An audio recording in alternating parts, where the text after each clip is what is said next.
Good evening, folks, and welcome to Ridgecrest Talk. This is the Thursday night edition. I'm Al, along with my partner Robert, and our special guest, we're glad to have, Supervisor Mick Gleason. Thanks for being with us, Mick. Al, thanks. My Appreciate pleasure. it. Rob, thank you very much. Really enjoyed being with you guys. Well, we had an important meeting Tuesday last, huh? Yeah. Amazing. I just wanted to comment before I allow you in here. I have to tell you, and I said it when I was over there Tuesday, the whole process of going through this, Lorelei Oviatt and her staff, of course, but the week before when you came over for the marathon meeting, as I was heading down there, I figured it was going to be a couple-hour meeting at the most. You know, people would be allowed maybe a minute or two to comment, and that would be it. Yeah. It wasn't that way. It was amazing how accommodating the board was, particularly Chairman Couch, and how he conducted the meeting, both here and then back again just this last week in Bakersfield. Amazing. Like I said in my comment, you guys have set the bar in other committees, commissions, and boards. If you have not witnessed it or seen it, you need to go to the county website and look at what occurred. It's amazing. I commend you. And the thing that impressed me was not only did all of you tolerate the 6 hours, you paid attention, you listened. Right. It was not like you were sitting up there leaning back in your chair, rolling your eyes back. None of that happened. Yeah, I mean, I want to just reiterate, just like Al said, the bar was set extremely high with how you guys conducted yourselves. Before we talk about the decision, the process that you brought up, I got to tell you, I was extremely proud of Ridgecrest, the demeanor, the tone, the quality of the comments, and the process that everybody went through. Everybody had to sit there and listen to this stuff. So it was the least that we could do as supervisors is to take your inputs to help shape our opinions. And one of the things that I learned about this process is that government is about, you know, you got laws, you got to execute the laws, you got to do a bunch of stuff, but it's relationships. Oh yeah. This whole process is about, it really, when it boils down, you peel it back, you look at, was it a sincere effort by the county and the city to develop a relationship that could move information back and forth, share and value that relationship, and come to an incredibly important decision that was going to affect all of us. Well, Robert mentioned earlier with an elected official who I won't say about asked the individual what was more important, the meeting or the people, the business of the business city, of the meeting or the people, or interacting with the people. People, yes, me, man. I take the latter. Yeah, you and I completely agree, and that was my point. And that's what was not well received. That's what happened. Yeah, you guys, the Board of Supervisors demonstrated that. Right. Your legal counsel, although I dramatically disagree with her, she did a fantastic job of explaining and citing things. Right. You, again, like I say, you may disagree with her analysis of it, but it's so much better than what many times you get, and that's, what they're doing is perfectly fine. Excuse me, some explanation would be nice. So Ms. Goldner is terrific. She was up here yesterday. Yes, I know. Did you get a chance to talk to her? No, I did not. Because she would love to have an exchange with you about your thoughts if they differ from her. She loves that. She loves that interchange because she's very good at it, and it helps her with her opinion, building her. You know, we're all like that. We're all, you know, we have disagreements. The best thing to do in a disagreement is to listen to help you either reaffirm your opinion or to change your opinion. So she's an open-minded person. She's very intelligent, very articulate, and I agree with you. She was spot on when she was talking about it. Yes, yes. Whether you agree with her or not, she was. And she was very well prepared. Right. Which is the same thing that I can say about Lorelei Oviatt. Incredibly well prepared. Yeah. At every turn, every meeting, every situation. Yeah. She did a terrific job. Well, can I tell you something? She's right now going through in another EIR on the other side of the mountains oil and gas EIR, we have a big contentious issue where the state and this county is trying to come to a solution on who's going to manage and control how we do this hydraulic fracturing in Kern County. And so we're going through some environmental review. So she's doing what she just did over here, she's doing over there for something that's critically important over there. Oh, I imagine, yeah. And then she's done that. She's got another one she's got to do, which is to do with the dairies on the other side of the mountain. So she's a busy lady. Yeah, absolutely. For sure. Yeah. I wonder if she's marking her calendar towards retirement. I hope not. Well, Yeah, if I agree were with sitting on the board when they got that request for retirement, yeah, I'd Yeah, just tear it up. I agree with you. I agree with you. Yeah, my concern is the aspect that, and it's not just here in Kern County, just here in Ridgecrest, it's in the state. Government seems to want to control everything. Yeah. That really concerns Same me. here. I just, like Al said, this is not the America that I grew up in. Same here. And it scares me that we're going so far down a road that we won't be able to get back. Right. I I don't know what to philosophically, do about it, but well, you're doing it. I think you're doing a great job of it. I think you're sticking your hand up saying, stop, no, this is not the way to go. We need to go this way. This is what I think. And I think there's a large segment of people that understand exactly what you're saying, either in part or in total with what you're saying. But we feel like, remember Tenement Square and that young student standing in front of the tank? Yeah. We feel like the tank moved forward and we're laying underneath the tank. Right. So, but I hear you.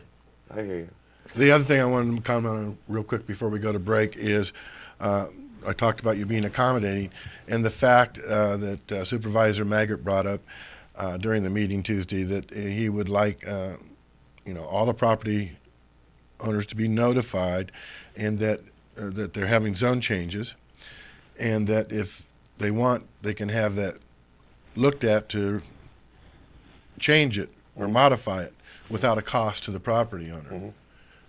That was amazing too. Right. I mean, yeah, they didn't have to do that. Correct me if I'm wrong. I thought that was originally Lorelei's suggestion, and Mr. Maggart just agreed. You reiterated it. Oh, okay. We put a rider. And this has been a process of change. Okay. From the beginning to the end. One of the changes made in the final thrusts of this was having a rider on the back. We got to go. Hold that thought. Okay.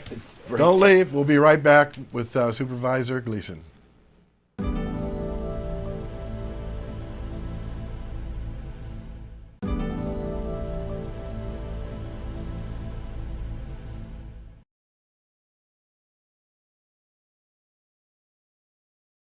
And welcome back to Ridgecrest Talk, the Thursday evening edition. I'm Robert Eierman, along with our partner Al Huey, and we have a special guest this evening, Supervisor Mick Gleason. We're talking about the land management, anyway.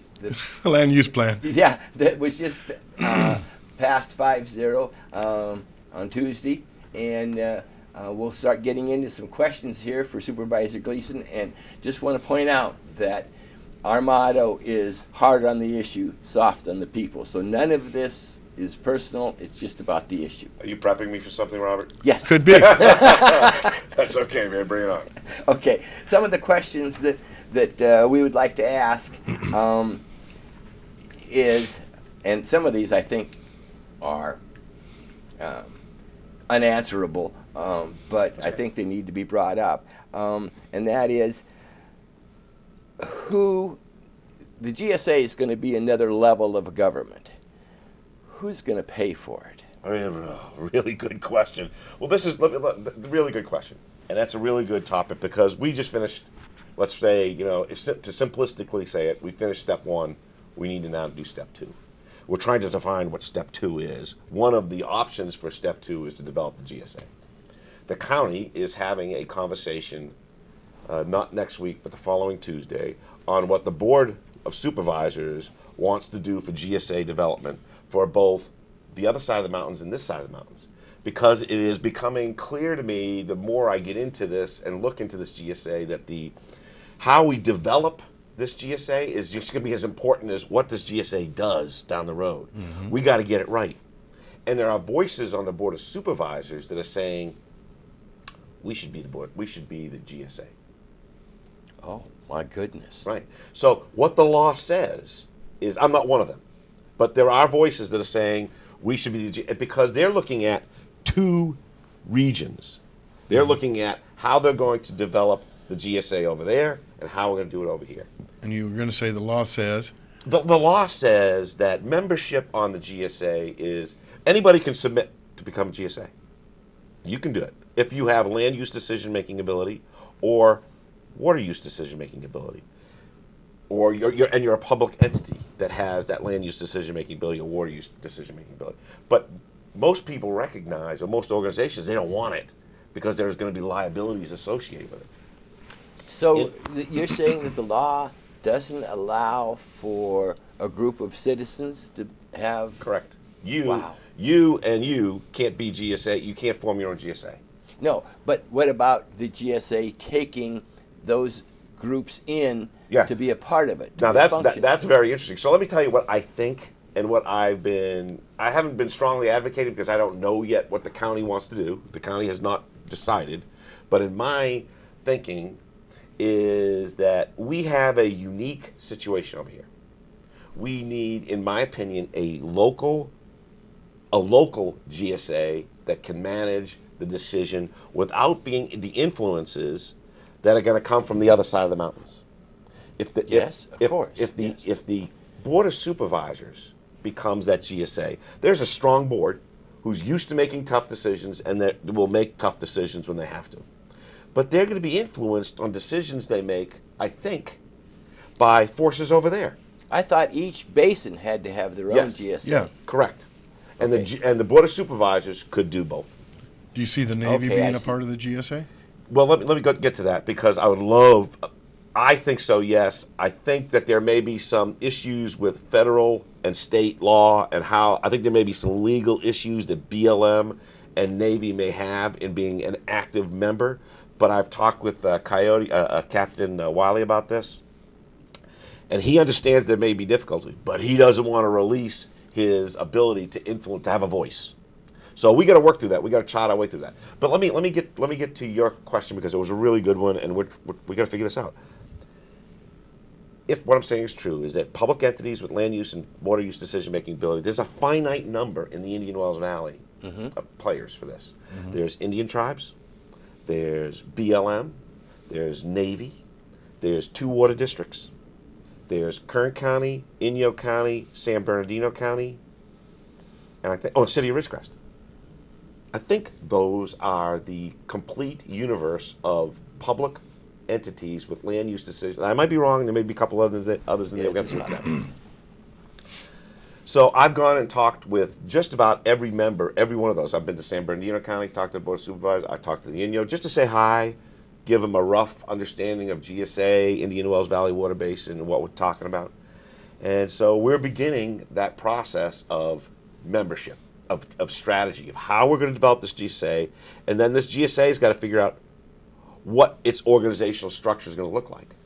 And in my mind, it's not official, but I'm thinking we have a GSA, which is voting members who are going to need intelligent, decisionable information ground through the staff and figured out what to do, what decisions we need to make based on what information. So we're going to need committees that somehow churn this data and develop this data into knowledge so that we can make a decision based on the right knowledge. So I'm envisioning in my mind some type of tactical committee, maybe one that exists here locally now, that can take information and understand purpose and begin processing information so they can move it up the line for a decision. I'm thinking we should have another committee about public affairs, or how we're going to manage relationships that we talked about.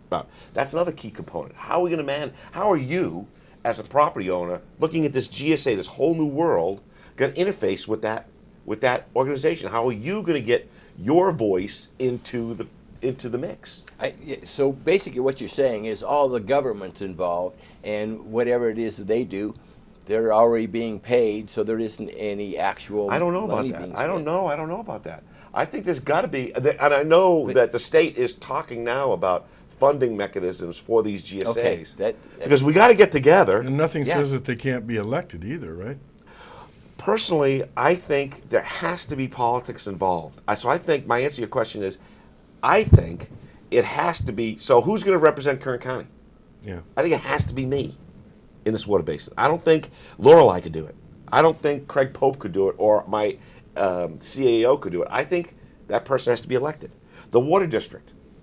I'm No, not but sure. I mean elected for the GSA. No, No? no, it's not on the ballot. These It are could be, appointed though. positions. It's not now.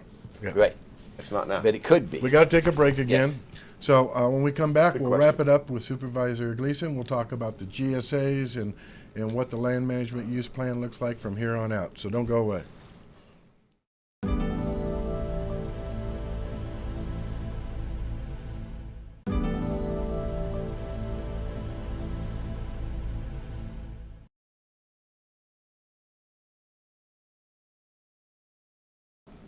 And welcome back to our final segment here on Thursday evening edition of Ridgecrest Talk.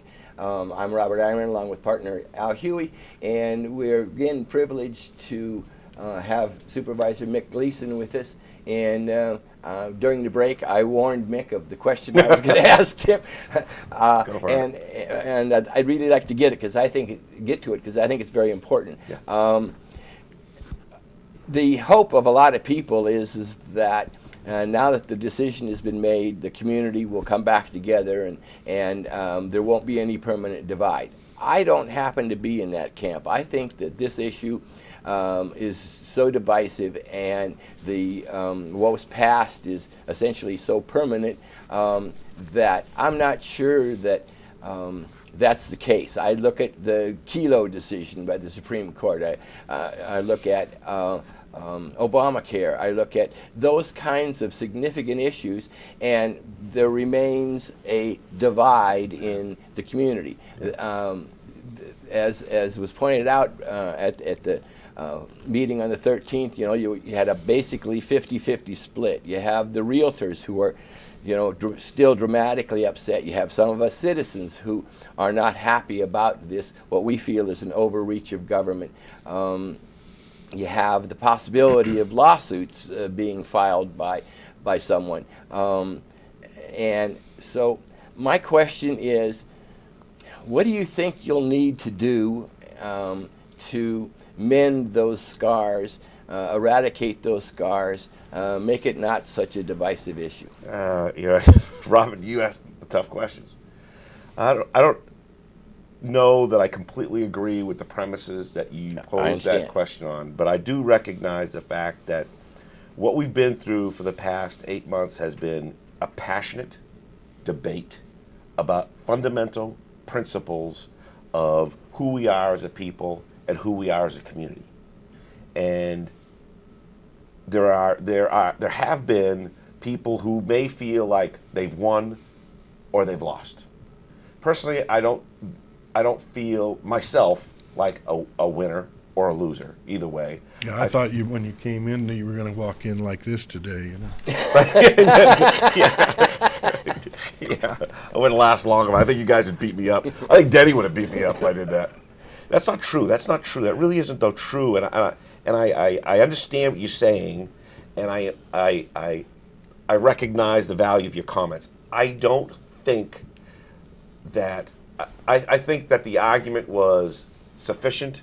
I think people who are vehemently opposed to it understand the value of the decision that was made, the difficult decision was made, because this decision's going to go around and around, but the context of it is that our water table is in overdraft.